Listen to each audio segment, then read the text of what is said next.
안녕하세요. 시사 팩토리 100.3 자매방송 정치 팩토리 SE 진행을 맡은 강승복입니다. 오늘은 이해충돌 방지법에 대해 이야기를 좀 하려고 하는데요. 혹시 도지코인이라고 들어보셨습니까? 도지코인. 네, 이게 상징이 귀여운 시바 강아지가 그려진 암호화폐인데요. 왜 이 이야기를 가지고 나왔냐고요? 지난주를 아주 떠들썩하게 만든 사건이 있었습니다.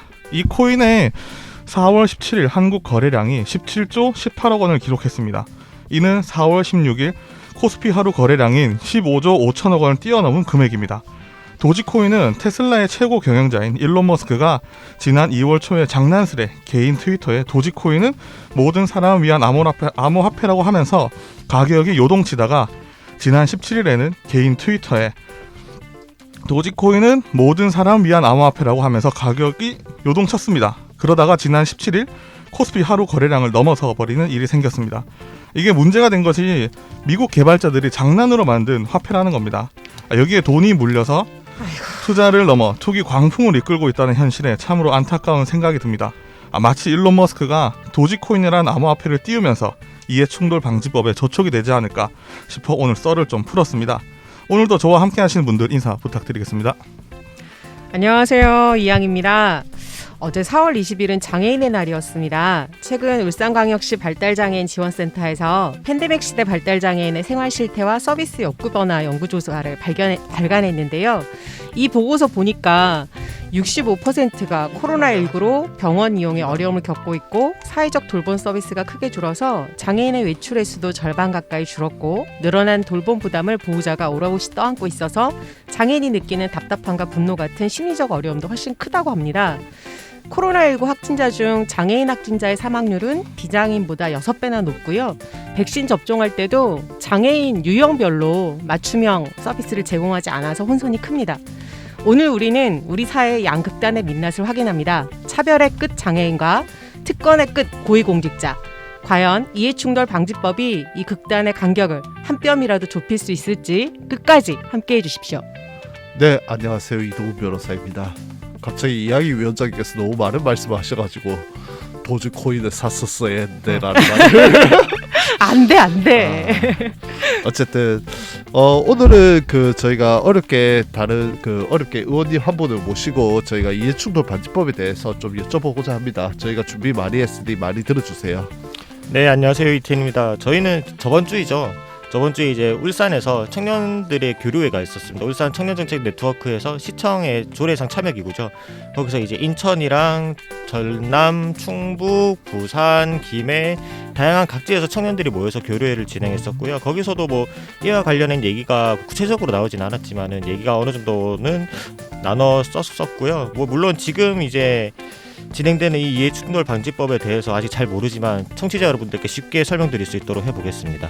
네, 제가 서두에 말씀드렸는데 여러분들은 이해충돌 방지법이라고 들어보셨는지요? 단어도 생소하고 무슨 이해가 충돌하기에 그걸 방지하려고 법안까지 냈을까 하고 생각이 들 텐데요. 오늘은 여기에 관해 이야기를 좀 나누어 보려고 합니다. 8년 동안 논의만 되다가 겨우겨우 LH 사태를 계기로 국회 정무위원회를 넘어섰다고 하는데요. 여기에 대한 정의당 배진교 의원을 전화 연결하여 자세한 이야기를 들어보겠습니다.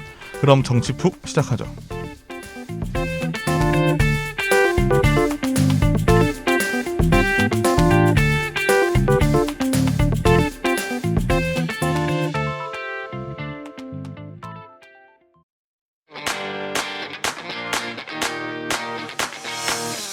정치 푹. 네, 저희가 배진교 의원과 이야기하기에 앞서 이항희 위원장께서 배 의원의 간략한 프로필과 이해충돌 방지법안 발의 배경에 대해 설명 부탁드리겠습니다. 네, 배진교 의원은 52세로 2010년 인천 남동구청장을 역임했고 2020년 총선에서 유호정, 장혜영, 강은미 의원에 이어 정의당 비례대표 4번으로 국회에 입성해 현재 정무위원회 소속 위원으로 활동하고 있습니다. 배진교 의원이 대표 발의한 이해충돌 방지법은 2013년 청탁금지법과 함께 입법이 추진됐지만 논란 속에 관련 내용이 빠진 이후 답보 상태를 거듭해오다가 최근 LH 직원 부동산 투기 의혹이 불거지면서 다시 수면 위로 떠올랐습니다. 지난 14일 국회 정무위 법안심사 2소위에서 이해충돌 방지법 제정안을 의결했는데 정부 제출안과 배진교 의원을 포함한 여야 의원들이 발의한 6개 법안을 합친 것으로 29일 국회 본회의 상정 시 통과가 유력합니다. 아, 네, 감사합니다. 그러면 저희가 배진교 의원 한번 모셔보도록 하겠습니다. 안녕하세요. 네, 반갑습니다. 정의당 국회의원 배진교입니다. 아, 네, 반갑습니다. 저희가 프로필은 좀 미리 말씀드렸는데 그래도 인사 한마디 부탁드리겠습니다. 네, 정의당 국회 의원이고요. 2010년도 진보정당 최초로 수도권 부청장 출신이기도 합니다. 그리고 21대 국회에서는 네. 지금 정무위원회 소속 의원으로 활동하고 있습니다. 아, 네, 알겠습니다. 그럼 저희가 바로 질문으로 들어갈게요. 네, 지난 14일이죠. 8년간 논의 끝에 이해충돌 방지법이 국회 첫 관문을 넘어섰는데 심정이 좀 어떠신가요? 네, 국민들께서 염원했던 이해충돌 방지법이 사실 8년간 논의도 못한 채 폐기가 됐던 법안이기도 하고, 그리고 이 법안은 대한민국을 청렴한 국가 그리고 더 높은 신라의 사회로 만들기 위한 입법인데, 이 입법 심사를 다룬 또 국회의원으로서 한마디로 얘기하면 감개무량합니다, 사실. 아, 네, 알겠습니다. 그럼 다음 질문 바로 이어가시죠. 네, 이제 법안 심사 과정에서 나온 지난 12일자 정무위원회 회의록을 보면은 이제 법의 규정 대상이 좁다와 넓다, 그리고 이제 법이 과거 문제까지 소급 적용해 관련 재산을 환수해야 한다, 하지 말아야 한다, 그리고 예방 목적이다 정도로 요약되는 것 같은데 구체적으로 어떤 부분에서 조금 갑론을박이 있었는지 궁금하거든요. 네, 우선 이번 이해충돌 방지법의 공직자 범위를 어디로 할 거냐라고 하는 이제 논란이 있었는데요. 네. 우선적으로는 그동안에 포함되어 있지 않았던 지방 의원, 그다음에 지방 단체장, 네. 그리고 차관급 이상의 월급을 받는 분들, 그리고 정무부시장 일명, 네. 이런 분들까지 다 포함을 시킨 거고, 그리고 이 범위 대상에는 공공기관뿐만 아니라 산하기관까지 포함이 되기 때문에 네. 약 190만 명 정도가 이 법의 대상이 되겠습니다. 이러다 보니까 네. 너무 넓은 거 아니냐. 그래서 그냥 현재 법상의 공직자로만 제한해야 되는 거 아니냐. 이런 이제 의견들이 있었고, 결론적으로는 이 이해충돌 방지법은 국민이 원하는 법을 제대로 만들려면 산하기관까지 포함해야 된다. 그래서 약 190만 명이 대상이 되게 되었다는 말씀 드리고요. 네. 또 하나 논란이 되었던 것 중에 하나가 이제 사립학교 교직원하고 언론인. 이 부분은 제가 바로 질문을 드릴게요. 네네네. 그 법안이 그 공직자라는 명칭을 쓰고 있잖아요. 네네네. 그러다 보니까 사립학교의 임직원하고 언론사 임직원을 그 범위에서 제외하고 있어요. 네네. 그래, 시민들 사이에서는 사립학교 교직원이 언론에 대한 이해충돌 방지 제도 적용의 필요성이 존재한다라는 주장이 있는데, 네네. 이 주장을 좀 자세히 들어보면 법 연역을 고려하면은 이해충돌 방지에 관한 내용은 청탁금지법과 함께 발의가 되었잖아요. 네네네. 그런데 사립학교 임직원과 언론사 임직원을 법 적용 대상에서 포함시키지 못할 것은 없다라는 내용인데, 이에 대한 향후 대안 및 방안을 어떻게 진행하고 계신지요? 그래서 이 법안이 이제 논의될 때, 네. 사실은 청탁금지법과 이해충돌 방지법, 그러니까 우리가 김영란법이라고 얘기하고 있는 법안이 있는데, 네. 이때는 부정청탁금지 및 이해충돌 방지법으로 하나의 법안으로 제출이 됐었는데, 이해충돌 방지법은 빠지고 부정청탁금지법만 제정이 되다 보니까 네. 별도로 이해충돌 방지법을 만들려고 하다 보니까 사실은 이제 이러한 사립학교 교직원이나 언론인 문제가 이제 발생을 한 거죠. 네. 그런데 이제 이 법 자체가 공직자, 앞에서 말씀하신 것처럼 공직자의 이해충돌을 규정하는 법이기 때문에 네. 민간인까지 포함하는 것은 사실상 맞지 않다라고 하는 이제 의견들이 다수였고, 그렇다고 한다면 그럼에도 불구하고 이분들은 청탁금지법에 대상으로 포함시켰듯이 공직과 또는 정보 취급과 관련된 업무들을 많이 하고 계시기 때문에 네. 그럼 이분들도 이해충돌 방지와 관련된 어떤 규율이 필요한 거 아니냐라고 하는 의견이 있었고, 그래서 그 대안으로 사립학교 교직원은 사립학교법에, 그리고 언론인과 관련해서는 언론 관련 법에 이해충돌을 규정하는 내용을 담기로 합의를 한 상황에 일단 말씀드리겠습니다. 아, 그럼 이게 언제 상정되거나 언제 이제 발행될지는 모르는 거네요. 실제 이제 정무위원회 저희가 법안 심사를 하는 과정 속에서 법안 심사 수위원장이었던 국민의힘 성일종 위원장이 네. 사립학교와 언론 관련된 이해충돌 방지를 위한 개정안을 준비하겠다고 얘기를 하셨고 네. 이 법이 29일 날 통과가 되고 나면 네. 5월 달에는 아마 이 법안들이 해당 상임위에서 구체적으로 좀 논의가 될 거라고 생각을 하고 있습니다. 네, 또 알겠습니다. 근데- 하나, 네네네. 네, 말씀하시죠. 또 하나 이제 이번 그 이해충돌 방지법에서 쟁점됐던 과정 중에 이제 가족의 범위 네. 그리고 부동산 보유 매수 현황 신고를 어디까지 할 거냐라고 하는 이제 논란들이 있었는데요. 네. 사실 이제 권익위가 제출한 안은 본인과 배우자의 직계 좀비속이 아니라 생계를 같이 하는 직계 좀비속 이렇게 규정을 좀 했어요. 네.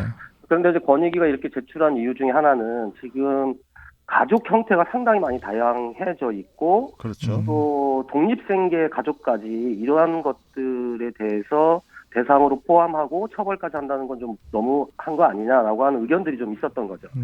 그런데 어쨌든 국민들께서 이번 이해충돌 방지법 제정 촉구와 또 촉발된 계기가 LH 이제 투기 사건으로 인해서 이해충돌 방지법이 제정이 되어 오고 있는데 네. 그런 측면에서 이번 사건을 보더라도 이제 가족들이 많이 연루되어 있었잖아요. 네. 또 박덕흠 의원의 경우에도 그렇죠. 아들이 수의 계약을 하게끔 했던 과정들이 있어서 네. 그러면 이런 부분들은 그럼 어떻게 처벌하고 대상으로 포함시켜야 되냐라고 하는 논란들이 좀 있었던 거예요. 그래서 그러면 각 조항별로 현실적 조건을 좀 감안해서 대상을 좀 정하면 어떻겠냐라고 하는 의견들이 좀 모아졌고 네. 그래서 수의 계약의 경우에는 이제 생계를 같이 하는 경우 가족의 범위를 했을 때 이제 박덕흠 의원 같은 경우에 해당되지가 않기 때문에 적어도 본인의 수의 직계 좀비속은 다 포함해야 되는 거 아니냐. 그렇죠. 라고 하는 거고 배우자의 경우에는 그러면 배우자의 직계 좀비속까지 다 독립된 생계를 하고 있는데 거기까지 처벌을 하거나 또는 대상으로 삼는 거는 너무 과한 입법이다라고 하는 의견이 있어서 그러면 배우자의 경우에는 생계를 같이 하는 직계 좀비속만 이렇게 범위를 포함했다는 말씀을 좀 드리겠고 가족 채용에 있어서도 네. 마찬가지로 본인은 직계 좀비속 배우자의 경우에는 생계를 같이 하는 직계 좀비속으로 규정을 내렸다는 말씀을 좀 드리도록 하겠습니다. 그런데 자세히 이제 확인하면 할수록 정말 복잡하고 예외 규정이 많네요. 배진교 의원님, 그 앞에서 우리 법안이 적용 대상이라는 공직자 개념에서 네네. 사실 고위공직자의 핵심은 국회의원인데 그러니까 네네. 개념상으로는 국회의원을 포함하지만 세부 규제 조항엔 국회의원 업무나 이런 관련 내용이 없고 그래서 네네. 일각에서는 시민들이 박덕흠 의원 사례를 놓고도 공분하기도 하지만 결과적으로는 그래서 국회의원만 봐주는 이해충돌법 아니냐라는 네네네. 비판을 하고 있거든요. 그건 약간의 오해가 있는 것 같고요. 충분히 사실- 해명하십시오. 네네. 네. 국회의원도 이해충돌 방지법의 대상이고 16개 그 적용 대상에 다 포함되어 있기 때문에 실제적으로는 이해충돌 방지법의 대상이다라는 말씀 다시 한번 확실하게 말씀드리고 네. 네. 그럼에도 불구하고 국회의원은 또 정보 접근이 훨씬 다른 공직자들보다 용이하고 또 국정 전반에 관여하고 있고 또 정치 자금도 모금하고 있잖아요. 맞습니다. 예. 그리고 또 이제 상급자가 사실 국회의장이기 때문에 네. 이런 일반 공직자와는 약간 다른 특성들이 있기 때문에 국회법에 국회의원의 이해충돌 방지법을 좀 구체적으로 담을 필요가 있다라고 하는 것이고 그래서 정무위원회에서는 일반 전체를 규정하는 이해충돌 방지법을 논의를 했던 거고요. 네. 국회 운영위원회에서는 그러면 이제 국회 안에서의 이해충돌과 관련된 내용을 어떻게 담을 것인지를 국회 운영위원회에서 지금 논의를 해야 되는데 우선적으로 이제 이해충돌 방지법이 논의 중에 있었기 때문에 그 내용을 보면서 이 법이 통과가 되면 국회 운영위원회에서 국회의원들의 구체적인 국회 활동 안에 이를테면 상임위 안에서의 뭐 기피 신청이라든지 상임위원회 제안이라든지 또 안건 심사에서는 어떤 경우에 회피를 하게 할 것인지 이런 구체적인 것들은 국회 운영위에서 운영 개선 소위에서 국회법으로 다루게 될 예정이라는 말씀을 드리고요. 아마도 이해충돌 방지법에서 포괄적으로 다 담고 있기 때문에 그런 내용들은 충분하게 아마 국회법 안에서 담아낼 거다라는 말씀 드리고 정의당에서도 이미 네. 관련된 법안을 제출했다는 말씀을 드리겠습니다. 네, 아, 의원님 네네. 갑자기 드는 생각이 있어갖고 질문을 드리는데 네네. 그 아까 직계 좀비 속이라고 말씀을 하셨잖아요.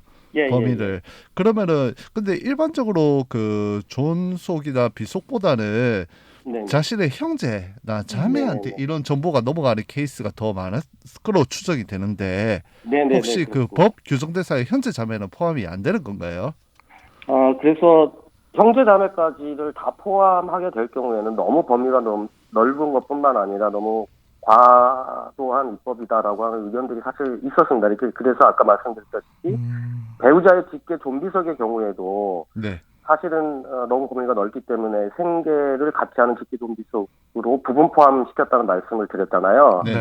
근데 그런데도 말씀하신 것처럼 실제 이번 LH 투기나 또 다른 투기 사건을 보면 형제자매들이 연루된 경우가 많아서 이 부분을 그럼 어떻게 처벌하거나 규제할 거냐라고 네, 하는 관련돼서 이번에 새로 도입한 조항이 네, 직무 관련된 미공개 정보를 이용한 사적 이익 추구 금지 조항이 있습니다. 네, 네, 그러니까 공직자가 내가 공직 업무를 하는 과정 속에서 미공개 정보를 이용을 해서 사적 이익을 취하는 경우에도 처벌을 하고 네. 네, 이 미공개 정보를 제3자 음. 그게 옆에 있는 공직자일 수도 있고 민간인일 수도 있겠죠.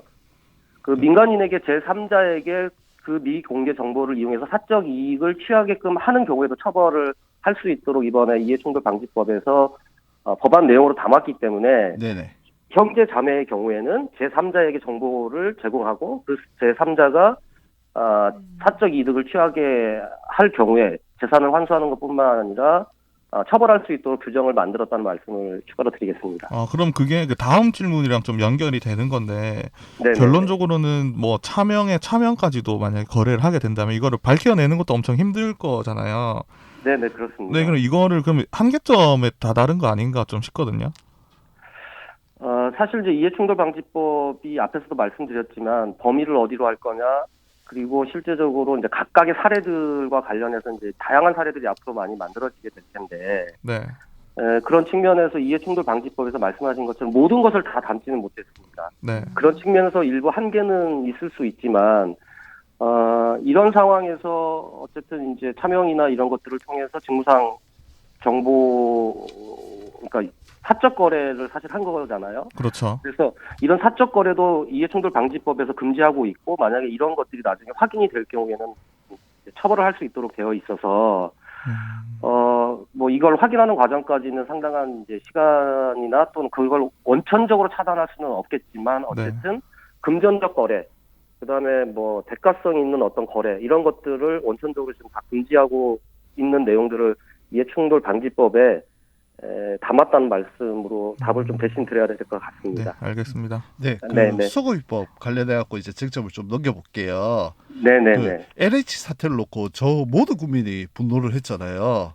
네네, 거의 뭐 그렇습니다. 인터넷 댓글에 니들이 처먹은 돈 토해내 정부가 부당히 챙긴 LH 직원 일부 재산을 뭐 국고로 환수해야 된다라는 그 가격한 댓글들도 막 온라인에 도배하기도 했는데 네네네. 여기에서 소고기법 관련 쟁점이 발생하는 것 같아요. 네, 그렇습니다. 뭐 처벌 조항들 형사와 관련한 소고기법 같은 경우에는 제가 헌법에서 금지하는 거기 때문에 제가 뭐 말씀을 못 드리겠지만은 네네. 환수 규정 같은 경우에는 소고기법으로 할 수 없다는 부분이 이해하기 어려운 측면이 조금 있어요. 네네. 사실 예전에 뭐 공무원 연금법 같은 경우에도 그 대법원에서 이제 뭐 부진정 소고기법이니 진정 소고기법이니 해서 인정을 한 케이스가 있거든요. 네네네. 그런데 이런 그 범죄 수익이라고 하기는 조금 애매하지만 그래도 이런 이제 부당한 차익금에 대한 환수 규정을 소고기법 하는 거는 그렇게 큰 문제가 없을 것으로 보이는데 여기에 대해서 어떻게 생각하시는지요?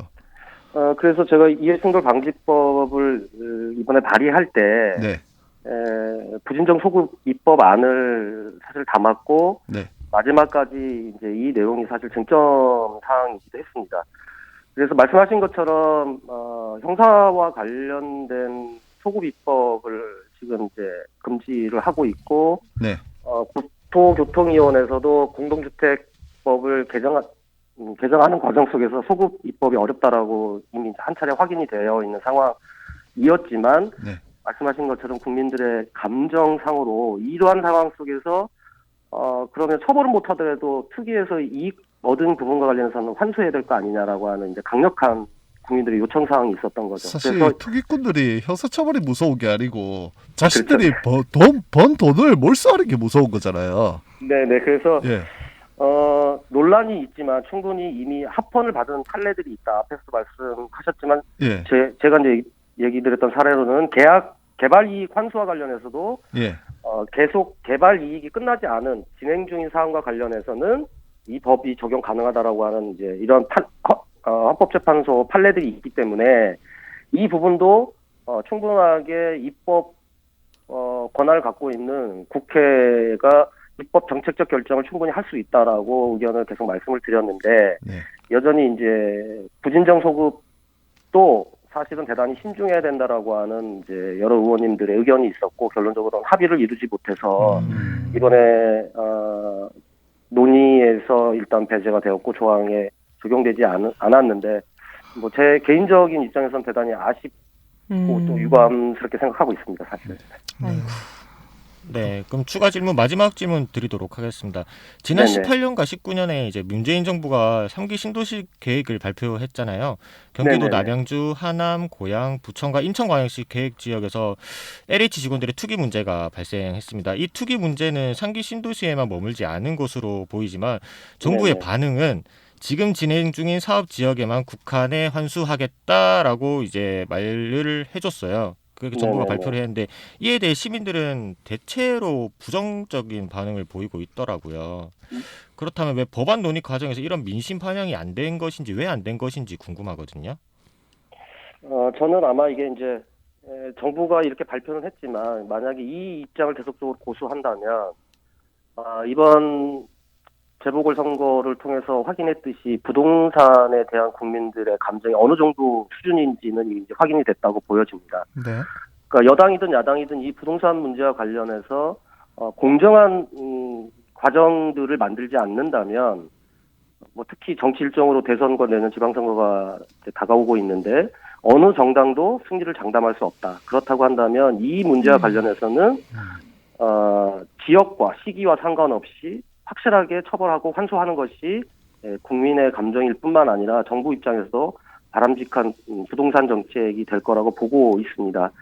그런데 이제 이번 과정에서 앞에서도 말씀드렸듯이 이제 소구 입법 논란이 벌어진 것 중에 하나도 사실은 이제 비밀 정보, 그러니까 청탁금지법에서는 이제 비밀 정보를 이용해서 사적 이득을 취한 경우인데, 그렇죠. 근데 사실 이 비밀 정보라고 하는 게 이제 재판에 가게 되면 입증이 어렵죠. 재판부의 입장에서는 상당히 엄밀하게 비밀 정보를 따진다는 거죠. 그러다 그렇죠. 보니까 사실 처벌받는 경우도 되게 약하고 또 처벌받는 횟수도 사실 적게 이제 거의 대부분의 무죄가 나오는 걸로 알고 있어요. 네, 그래서 이번에 이제 이해충돌 방지법에 비밀 정보가 아니라 미공개 정보로 범위를 확대했다는 겁니다. 그래서 어떤 한 공공기관에서 뭐 어떤 사업을 추진하고 있는데 어떤 특정 부서, 그러니까 부시 계획을 하는 부서만 해당되는 게 아니라 그 기관 모든 사람들이 그 안에서 흘러다니는, 그러니까 일반 국민들에게 알려지지 않는 미공개 정보를 이용한 것으로 범위를 확대를 했기 때문에 네. 앞으로 이제 이런 문제와 관련해서는 상당히 이 예방적 차원에서도 의미 있는 이제 입법 과정이 되었다는 말씀을 드리겠고요. 네. 지금 이제 정부의 의지는 제가 이번 법안 심사 소위 과정에서도 계속적으로 이 소급입법 얘기를 했을 때 권익이나 정부 측 입장은 현재 청탁금지법이나 부패 은닉 재산 몰수법을 통해서 충분하게 처벌과 환수가 가능하다라고 지금 얘기를 하고 있었거든요. 그럼에도 불구하고 국민들께서는 정부가 얘기하는 부분에 대해서 다 신뢰하지 않는다. 할 수 없다라고 하는 것에 대해서 국민들은 계속 얘기하고 있기 때문에 네. 그래서 부진정 소급을 통해서 국민들이 원하는 확실한 환수를 해야 되고 그 환수의 입장을 정부가 확실히 갖는 게 중요하다라고 하는 것을 계속적으로 강조를 했음에도 불구하고 네. 정부도 그렇고 여야 의원님들 다수분들이 소급 입법 하는 부분에 대해서 상당히 우려를 많이 표했다는 말씀을 다시 한번 드리겠습니다. 이게 결국에는 본인들이 뭐 어찌되었건 걸려 들어갈 수도 있을 것 같으니까 뭐 저희는 모르죠. 뭐 어느 분이 이제 뭐 어느 분이 뭐 어떻게 걸렸을지 모르지만 거기에 대해서 특히 거대 양당에서 너무 좀 소극적으로 이 법안에 대해서 좀 나서고 있지 않은가라는 생각이 좀 들거든요. 추가로 좀 몇 가지 말씀드리면 이제 국회의원들이 그 LH 투기 사건 나고 나서 국회의원 전수조사 하자고 하고 그다음에 그렇죠. 지방의원 지방단체장 그러니까 정무직 공무원들 전체에 대해서 특별조사를 하자 뭐 이런 논의들이 여야 간에 있었다가 지금 논의가 중단되어 있는 상태인데 네. 일단 정의당을 비롯한 열린우리당, 국민의당, 기본소득당, 뭐 시대전환 이렇게 소수 정당들은 이미 이제 국회의장께 본인과 배우자 생계를 같이 하는 네. 그 좀비 속에 대해서 개인정보 이용 동의서까지 제출을 해서 지금 이제 조사를 받을 예정에 있고요. 네. 민주당은 지금 권익위를 통해서 이미 제출을 한 상태에 있다고 합니다. 그렇게 되면 국민의힘도 이제 뭐 권익위든 어떻든 다른 방식으로 하게 될 텐데 네. 국회가 약속했던 만큼 국회의원 전수조사 그리고 선출직 공무원들에 대한 특별조사 이런 부분들이 어쨌든 이번 국회 내에서 다시 논의가 돼서 전 국민들에게 이 부동산 문제와 관련해서 국회의원들의 전체적인 부분들을 공개하고 그리고 문제가 있는 분들에 대해서는 책임을 묻는 그런 과정이 사실은 이해충돌방지법을 제정하는 취지에도 부합한다 이렇게 말씀드리겠습니다.